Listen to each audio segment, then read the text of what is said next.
Michael Madhusudan দত্তের লেখা একটি বিখ্যাত সনেট ঈশ্বরচন্দ্র বিদ্যাসাগর। এই সনেটটিতে মাইকেল মধুসূদন দত্ত ঈশ্বরচন্দ্র বিদ্যাসাগরকে তার অন্তরের সমস্ত ভক্তি, শ্রদ্ধা এবং বিদ্যাসাগরের বিভিন্ন গুণকীর্তন করেছেন। তো আজকের এই আলোচনা অবশ্যই মাইকেল মধুসূদন দত্তের কবিতা ঈশ্বরচন্দ্র বিদ্যাসাগরের বিভিন্ন প্রশ্নপত্র, যেটি একাদশ শ্রেণীর প্রথম সেমিস্টারের পাঠ্য এবং পরীক্ষা উপযোগী বিভিন্ন প্রশ্নপত্র নিয়ে আজকের এই আলোচনা।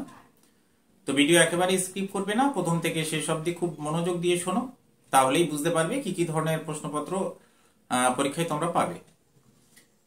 ভিডিও শুরু করার আগে যারা চ্যানেলে নতুন আছো অবশ্যই চ্যানেলটি সাবস্ক্রাইব করে পাশে থাকা বেল আইকন প্রেস করবে। আর যারা শুধুমাত্র এই প্রশ্নপত্রের আলোচনা শুনছো তারা অবশ্যই ঈশ্বরচন্দ্র বিদ্যাসাগরের মূল পর্বের আলোচনা বা একাদশ শ্রেণীর প্রথম সেমিস্টারের বিভিন্ন আলোচনা অবশ্যই প্লেলিস্টে দেওয়া আছে এবং অবশ্যই এই ভিডিওর ডেসক্রিপশন বক্সেও তার লিঙ্ক দেওয়া থাকবে, তোমরা অবশ্যই দেখে নেবে। সুতরাং কথা না বাড়িয়ে একেবারেই সরাসরি চলে আসছি আলোচনায়, মূল আলোচনায়। চতুর্দশপদী কবিতাবলী সনেটের কিন্তু বাংলা নাম। এই কবিতাবলীর একটু বৈশিষ্ট্য আলোচনা দিয়েই আজকের এই প্রশ্নপত্র আলোচনা শুরু করব, খুব মনোযোগ দিয়ে শোনো। এটি এমন এক ধরনের কবিতা যেটি প্রথম উদ্ভব হয়েছিল ইটালিতে। আর এই ধরনের কবিতার বৈশিষ্ট্য হলো 14টি চরণে সংগঠিত এবং প্রত্যেকটি চরণে কিন্তু 14টি করে অক্ষর থাকবে। এর প্রথম 8 চরণের স্তবককে বলা হয় অষ্টক এবং পরবর্তী 6 চরণের স্তবককে শতক বলা হয়। অষ্টকে মূলত থাকে ভাবের প্রবর্তনা এবং শতকে ভাবের পরিণতি থাকে এবং যাকে বলা হয় ভোল্টা। তবে বিশেষ কয়েকটি শব্দার্থ জেনে নিয়ে মূল আলোচনায় যাব। অবশ্যই এই শব্দার্থগুলো জানা ভীষণ জরুরি।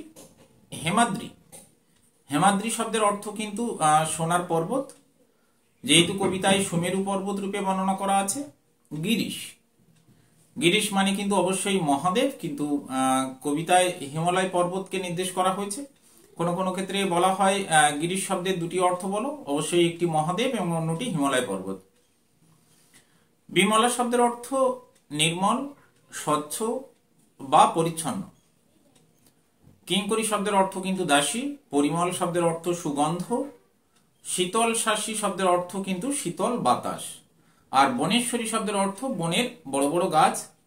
আর সিন্ধু কিন্তু এখানে সমুদ্র অর্থে বর্ণনা করা হয়েছে। চতুর্দশপদী কবিতাবলী প্রকাশিত হয় 1866 খ্রিস্টাব্দে, মনে রাখার চেষ্টা করবে। আর চতুর্দশপদী কবিতাবলীর প্রথম কবিতা বঙ্গভাষা এবং চতুর্দশপদী কবিতাবলীর শেষ কবিতা সমাপ্তি। কবিতাটি অবশ্যই সনেট জাতীয় কবিতা এবং এর বাংলা নাম মনে রাখবে যেন ভুল না হয়, চতুর্দশপদী কবিতাবলী। এই বাংলায় কিন্তু চতুর্দশপদী কবিতাবলীর প্রথম সূচনা করেন কিন্তু মাইকেল মধুসূদন দত্ত। এছাড়াও তিনি অমৃতাক্ষর ছন্দের কিন্তু প্রবর্তক।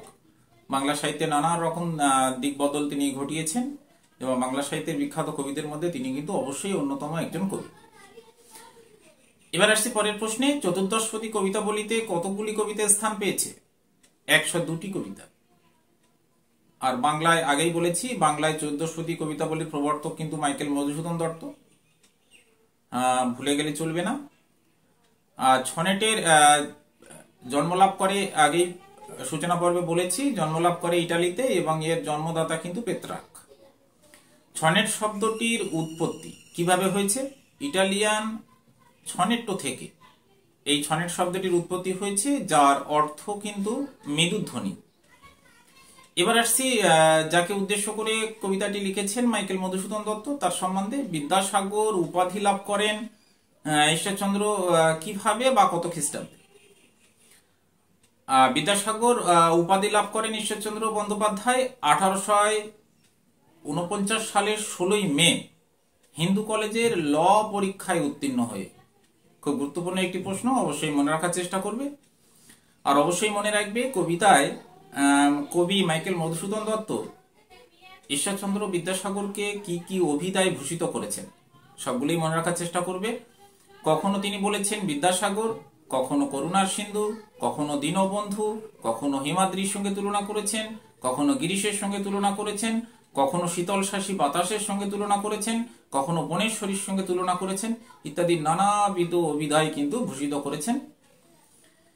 এবার আসছি কবিতার লাইনের কিছু গুরুত্বপূর্ণ প্রশ্ন নিয়ে। বিদ্যার সাগর বিখ্যাত কোথায়? অবশ্যই উত্তর ভারতে। কখনো প্রশ্ন আসে করুণার সিন্ধু ও দীনের বন্ধুকে, অবশ্যই বিদ্যাসাগর। যে জন আশ্রয় লয় কোথায়? সুবর্ণচরণে। অমৃত ফল দান করে কারা? দীর্ঘ গাছেরা।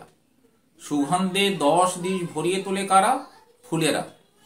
বিদ্যাসাগরের সান্নিধ্য রাত্রিকালে কেমন নিদ্রা দান করে? অবশ্যই সুশান্ত নিদ্রা।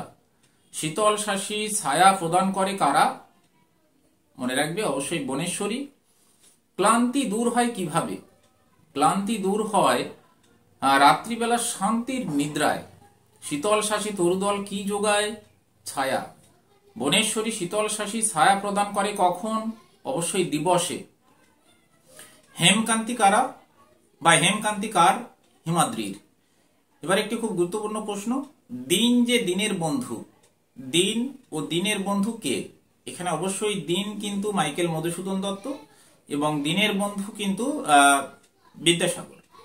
মহাপর্বত বলতে কি বোঝানো হয়েছে? মহাপর্বত বলতে অবশ্যই ঈশ্বরচন্দ্র বিদ্যাসাগরকে নির্দেশ করা হয়েছে, কারণ মহাপর্বতের মতো বা হিমালয় পর্বতের মতো তার অটুট গুণাবলীর জন্যই কিন্তু এখানে মহাপর্বতের সঙ্গে তুলনা করেছেন কবি মাইকেল মধুসূদন দত্ত ঈশ্বরচন্দ্র বিদ্যাসাগরকে।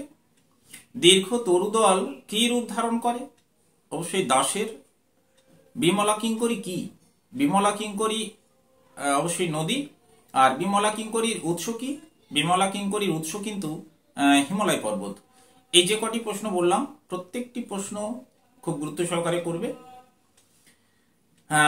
তো আজকের আলোচনা কেমন লাগলো অবশ্যই কমেন্ট করে জানাবে, আর আলোচনা ভালো লাগলে অবশ্যই লাইক করবে এবং বন্ধুদের মধ্যে শেয়ার করবে।